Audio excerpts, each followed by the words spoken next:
Une fois que vous avez créé votre graphique sur une autre application telle que Google Feuilles de calcul, il sera très simple de publier ce graphique sur votre blog ou sur votre site internet à partir de Joomla.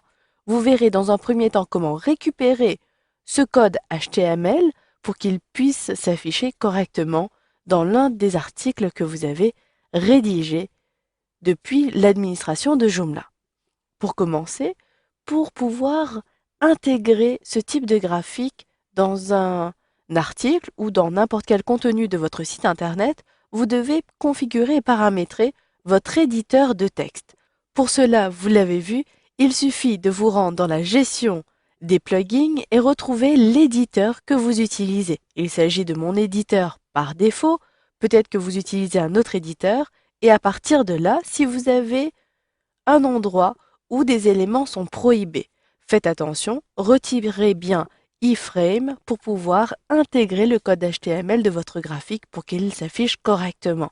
Une fois que vous avez réalisé cette manipulation, enregistrez en cliquant ici sur Enregistrer. Maintenant, pour intégrer un graphique, j'ai ici créé un graphique à partir de Google Feuilles de calcul. Vous le voyez, je retrouve ici mon graphique. Pour le publier, rien de plus simple, sélectionnez votre graphique, puis tout en haut à droite, vous le voyez, une coche est apparue.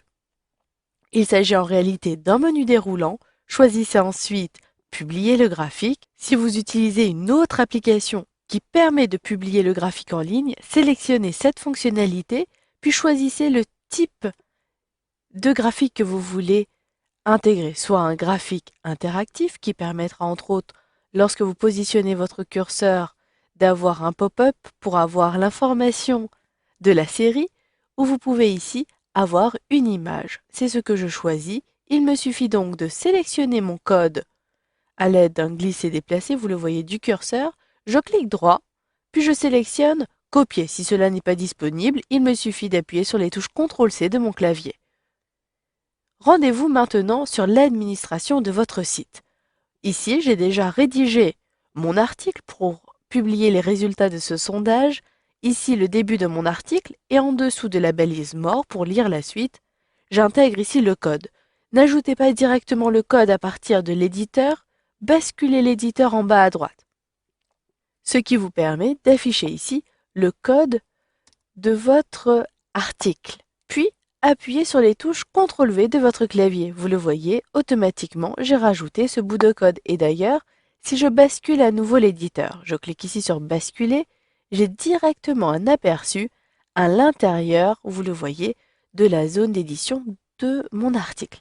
J'enregistre comme cela, puis j'actualise la page de mon site internet. Si je clique ici sur Actualiser, vous allez le voir, les résultats apparaîtront automatiquement et directement. Sachez que vous pouvez jouer et redimensionner ici la taille du sondage. Vous avez deux possibilités pour le faire. Vous pouvez le faire depuis la zone de texte ici. Si j'agrandis cette zone, je sélectionne le sondage, vous le voyez, j'ai des manettes qui apparaissent. Cela me permettra de redimensionner rapidement ce graphique. Si vous n'arrivez pas à redimensionner manuellement comme cela, sachez que vous pouvez le faire depuis l'autre éditeur, l'éditeur HTML.